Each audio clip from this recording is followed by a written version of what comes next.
Bismillahirrohmanirrohim. Assalamualaikum warahmatullahi wabarakatuh. Bagaimana kabar kalian semuanya anak-anak?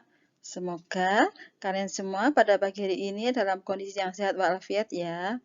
Masih tetap semangat kan belajarnya? Harus itu ya, meskipun masih dalam kondisi pandemi seperti ini, tapi kalian semua harus tetap semangat belajarnya ya. Kita semuanya berharap semoga pandemi ini segera berakhir ya, sehingga kita bisa berkumpul kembali di sekolah kita tercinta, belajar bersama-sama dengan teman-teman kalian semuanya. Nah, pada kesempatan hari ini, kita akan melanjutkan kegiatan pembelajaran kita, yaitu tema 9, subtema 2, yaitu tentang benda dalam kegiatan ekonomi. Nah, pada subtema 2 ini, kalian akan mempelajari beberapa hal yang terkait dengan iklan pada media elektronik, kemudian zat-zat penyusun dalam suatu minuman, kegiatan sehari-hari yang mencerminkan sikap persatuan dan kesatuan, kemudian jenis-jenis kegiatan ekonomi, dan juga mempelajari pola lantai dari tari kreasi baru. Nah, untuk lebih jelasnya, marilah kita ikuti pembelajaran selanjutnya ya. Iklan dalam media elektronik. Pada materi pembelajaran sebelumnya, kalian sudah mempelajari jenis-jenis iklan melalui media cetak. Masih ingat kan? Yang termasuk media cetak antara lain adalah koran, majalah, kemudian papan-papan pengumuman, itu adalah contoh-contoh media cetak. Nah, kesempatan kali ini kalian akan bersama-sama mempelajari tentang iklan elektronik. Apa iklan elektronik itu? Iklan elektronik adalah iklan yang penyebarannya menggunakan media elektronik. Contohnya adalah iklan radio, iklan televisi, dan iklan internet. Nah, media elektronik berperan penting dalam menghibur, mendidik, memberi informasi, dan kontrol sosial masyarakat. Media elektronik yang dapat menanyakan iklan antara lain adalah televisi, radio, internet, dan reklame bergerak. Nah, berikut ini adalah contoh iklan media elektronik. Yang pertama yaitu iklan radio atau radio advertising. Ciri dari iklan radio yaitu bahwa berupa rekaman suara atau penyiar yang menyampaikan produk yang diiklankan. Jadi di sini hanya sekedar berupa suara saja. Yang kedua, iklan dengan papan reklame elektronik. Biasanya iklan ini berada di persimpangan lampu lalu lintas atau di pusat-pusat perbelanjaan. Contoh yang berikutnya yaitu iklan televisi atau television advertising. Ini yang biasa kita lihat ketika kita melihat tayangan televisi ya. Banyak sekali iklan-iklan yang berseliweran di layar televisi kita. Iklan televisi ini memiliki karakteristik yaitu ciri khas yang dapat dilihat dan dapat didengar. Contoh yang berikutnya adalah iklan internet atau online advertising. Nah, ini biasanya muncul ketika kita sedang membuka gadget atau HP kita ya, di Android kita sering sekali ketika kita mencari sesuatu, maka muncul iklan yang berseliweran di situ. Nah, bentuk iklan internet beragam. Ada iklan yang hanya dapat didengar, serta ada juga iklan yang dapat didengar dan dilihat. Ini ciri khas dari iklan internet.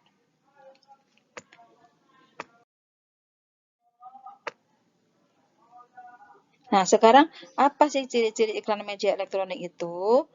Ciri yang pertama adalah disampaikan dalam bentuk suara, gambar, dan gerakan. Ciri yang kedua, memiliki durasi waktu yang cukup singkat. Yang ketiga, gaya bahasanya persuasif dan mudah dipahami. Yang keempat, khusus untuk iklan radio, informasi yang disampaikan harus jelas. Dan yang kelima adalah biasanya diikuti musik pengiring yang mendukung. Nah, iklan yang baik harus memenuhi beberapa unsur berikut. Yang pertama yaitu perhatian. Maksudnya di sini bahwa iklan yang kita buat harus benar-benar bisa menarik perhatian dari pemirsanya. Yang kedua, minat atau interest. Maksudnya di sini bahwa iklan yang kita tampilkan itu setidaknya bisa menarik minat dari pemirsa atau pembacanya. Kemudian yang ketiga, setelah pembaca atau pemirsa itu tertarik minatnya, maka muncul keinginan untuk membeli atau mengikuti produk tersebut. Kemudian yang keempat, muncul rasa percaya terhadap apa yang diiklankan tersebut. Dan yang kelima adalah tindakan. Maksudnya di sini menimbulkan tindakan atau action dari pemirsa atau pembaca untuk membeli produk yang ditawarkan dalam iklan tersebut. Nah, dalam pembuatan iklan pun kita perlu memperhatikan bahasa yang akan kita gunakan dalam iklan tersebut. Adapun bahasa dalam iklan ada yang bersifat formal dan ada juga yang bersifat non-formal. Semua ini tergantung dari kebutuhan dari iklan tersebut.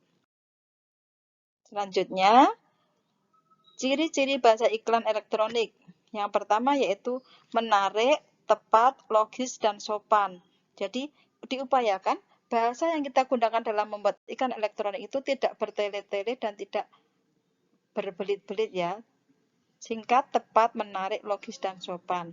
Kemudian yang kedua, memiliki sugesti bagi khalayak. Maksudnya di sini bahasa iklan yang kita gunakan itu memiliki daya tarik tersendiri bagi khalayak atau pemirsa atau penonton yang melihatnya. Kemudian yang ketiga, menonjolkan informasi yang dipentingkan. Jadi bahasa iklan itu sangat mengutamakan informasi yang dipentingkan, tidak terlalu berlebihan sekali bahasanya. Kemudian yang keempat, menunjukkan sasaran. Jadi siapakah target dari iklan tersebut? Misalnya iklannya untuk anak, nah, maka kita menggunakan bahasanya anak. Kalau iklannya tentang kesehatan, maka kita juga menggunakan bahasa yang terkait dengan kesehatan tersebut. Gitu ya anak-anak ya.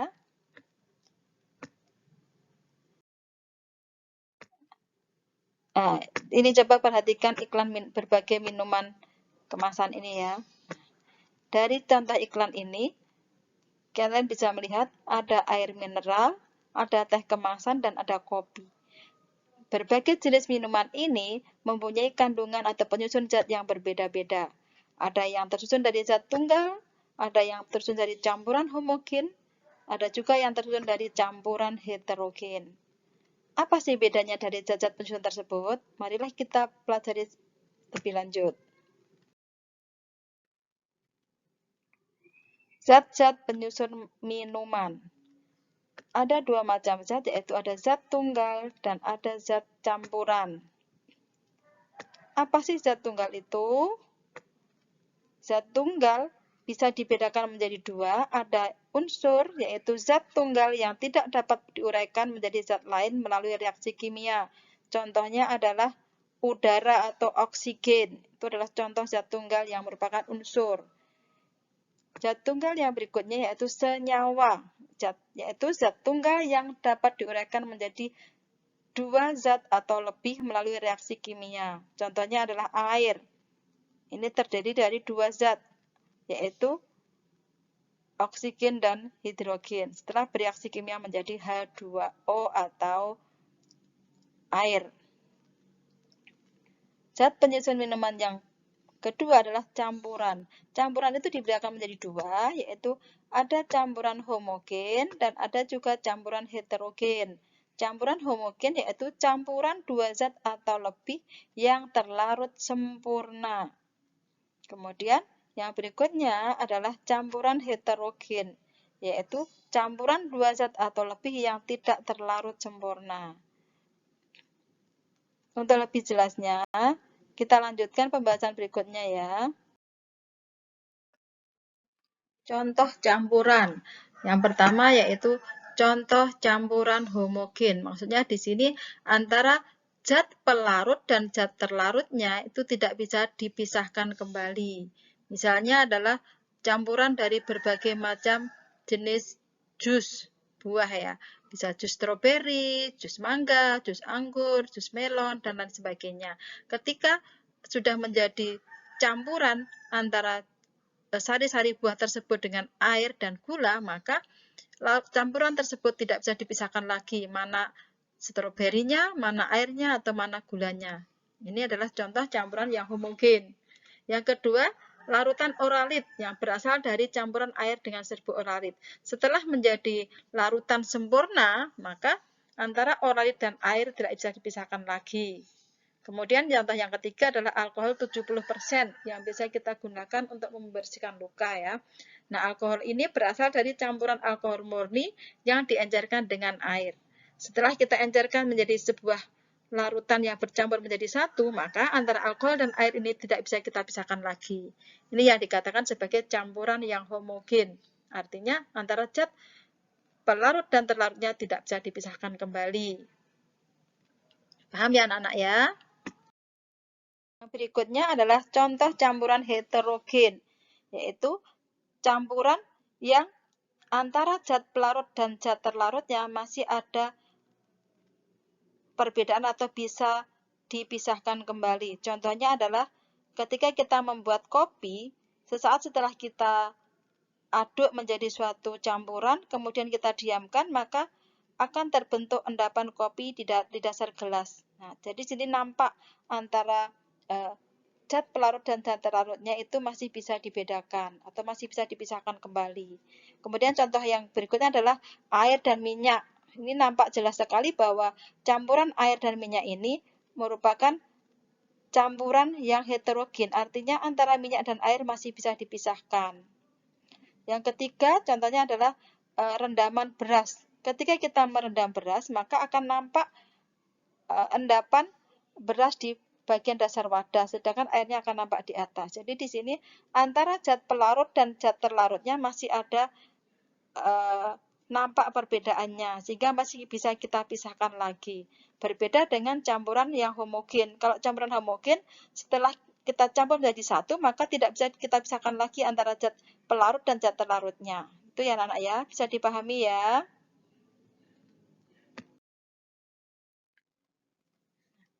Sekarang, zat-zat apa saja yang ada dalam campuran? Nah, campuran merupakan gabungan dari dua zat atau lebih zat tunggal. Zat penyusun campuran dapat berupa zat padat dengan zat padat, contohnya kopi, gula pasir, dan creamer. Jadi yang sering membeli coffee mix itu ya, ada campuran gula, kopi gitu ya. Kemudian susu mungkin.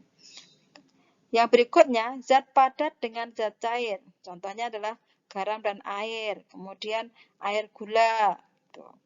Yang ketiga, zat padat dengan zat gas. Contoh adalah campuran debu dengan udara. Yang berikutnya, campuran dari zat cair dengan zat cair, seperti sirup dengan air. Sama-sama zat cair dicampurkan. Yang berikutnya adalah zat gas dengan zat gas. Nah, contohnya adalah udara di atmosfer yang merupakan campuran gas oksigen, hidrogen, nitrogen, dan sebagainya. Itu adalah contoh zat-zat dalam campuran.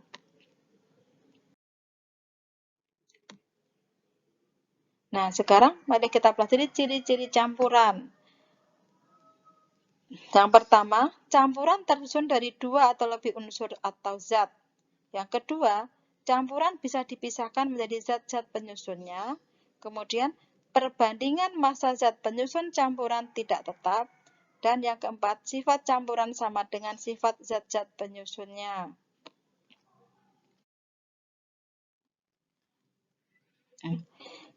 Paham ya anak? Kita lanjutkan ke produk hasil kegiatan ekonomi masyarakat. Kegiatan ekonomi adalah kegiatan yang dilakukan manusia untuk memperoleh barang atau jasa. Nah, kegiatan ekonomi ini dilakukan dengan tujuan agar masyarakat dapat memenuhi kebutuhan dan mencapai kemakmuran hidupnya. Keberagaman kegiatan ekonomi masyarakat Indonesia dipengaruhi oleh kenampakan alam dan sumber daya alam yang ada di sekitarnya. Oleh sebab itu, hasil dari kegiatan ekonomi masyarakat di setiap daerah pun berbeda-beda. Nah, perbedaan produk hasil kegiatan ekonomi adalah potensi ekonomi yang dapat dikembangkan untuk meningkatkan kesejahteraan masyarakat suatu daerah. Jenis-jenis usaha ekonomi. Yang pertama yaitu perseorangan, yang kedua adalah kelompok. Contoh usaha ekonomi perseorangan adalah bengkel kecil, pemangkas rambut, toko kelontong, rumah makan, pedagang asongan, dan lain sebagainya.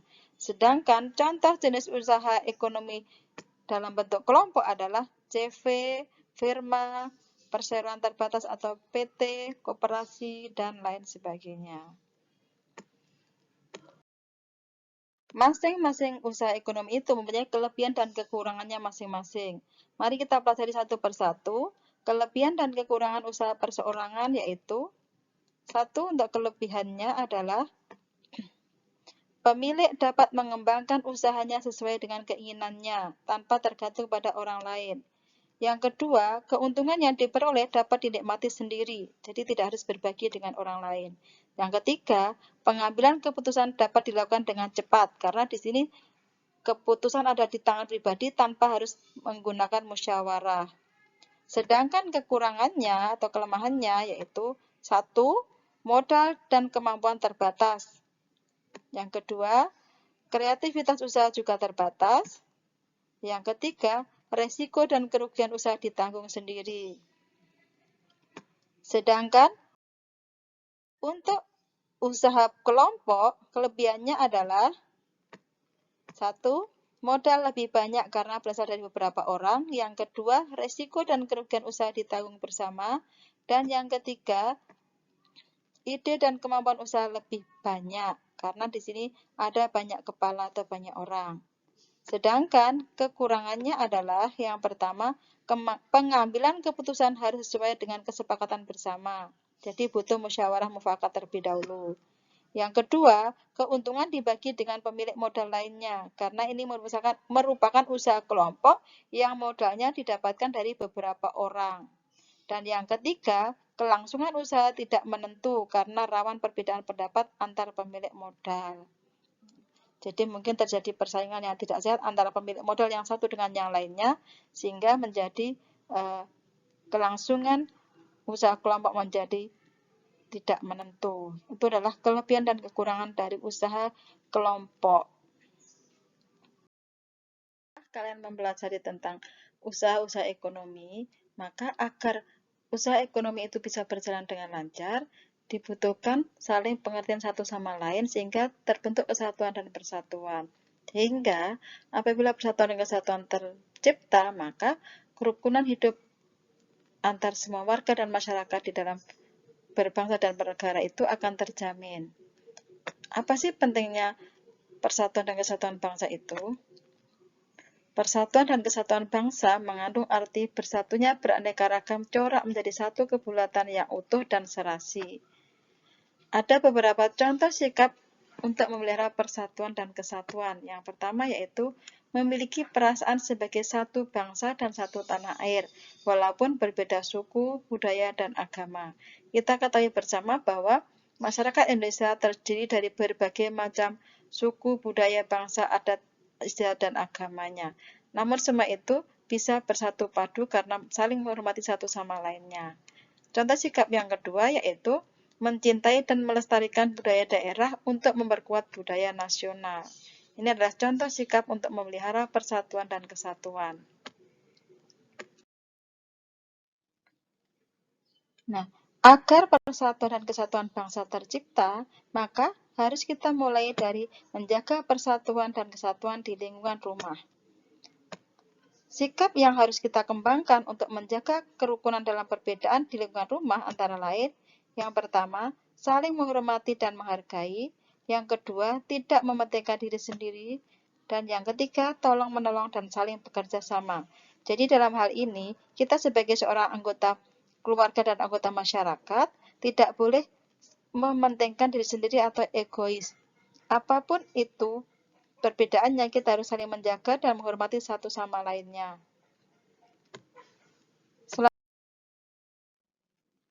Sebagai warga masyarakat yang bisa menjaga kerukunan di lingkungan masyarakatnya, maka kita akan memetik berbagai macam manfaat dari kerukunan di lingkungan masyarakat tersebut. Antara lain yaitu, satu, membangun kerjasama antar warga. Yang kedua, mempererat persatuan dan kesatuan di lingkungan masyarakat. Yang ketiga, menumbuhkan rasa toleransi antar warga masyarakat. Yang keempat, membiasakan sikap saling membantu antar warga. Dan yang kelima, hidup menjadi damai dan aman. Nah, apabila kerukunan di lingkungan masyarakat ini tercipta dengan baik, maka besar harapan kita bahwa kerukunan, persatuan dan kesatuan di lingkungan berbangsa dan bernegara pun akan tercipta. Ya anak-anak ya, selanjutnya kita lanjut ke materi berikutnya yaitu tentang pola lantai tari kreasi daerah. Kita pahami bersama bahwa keberagaman yang ada di negara kita itu termasuk salah satunya adalah tari daerah. Nah, agar tari kreasi daerah itu bisa tampil maksimal dan menjadi suatu keindahan yang pantas kita pertontonkan, maka diperlukan berbagai macam pola lantai dalam penyajiannya. Ada beberapa pola lantai, yaitu ada pola lantai yang vertikal, yaitu penari membentuk garis lurus ke depan atau ke belakang. Yang kedua, pola lantai horizontal, yaitu penari berbaris membentuk garis lurus ke samping, kanan ataupun kiri. Kemudian ada pola lantai menyilang, yaitu penari membentuk garis menyudut ke kanan dan ke kiri. Adapun pola lantai yang lainnya, yaitu pola lantai melengkung, yaitu penari berbaris membentuk garis melengkung. Dan yang berikutnya adalah pola lantai zigzag, yaitu penari berbaris membentuk garis zigzag atau berliku-liku. Itu adalah contoh berbagai macam pola lantai dari tari kreasi daerah. Selanjutnya, gerakan tari kreasi daerah. Gerak tari kreasi yaitu tarian yang diciptakan melalui kreativitas gerakan-gerakan ke dalam satu komposisi tari, sehingga tari tersebut sangat indah untuk dipandang. Berikut ini adalah contoh gerak tari kreasi. Yang pertama, gerakan mengarahkan busur ke arah kanan. Coba kalian bisa melihat di gambarnya ya. Kemudian yang kedua, gerakan memegang busur dengan kedua tangan dan menggerakkan tubuh merendah, kemudian kembali menegakkan tubuh.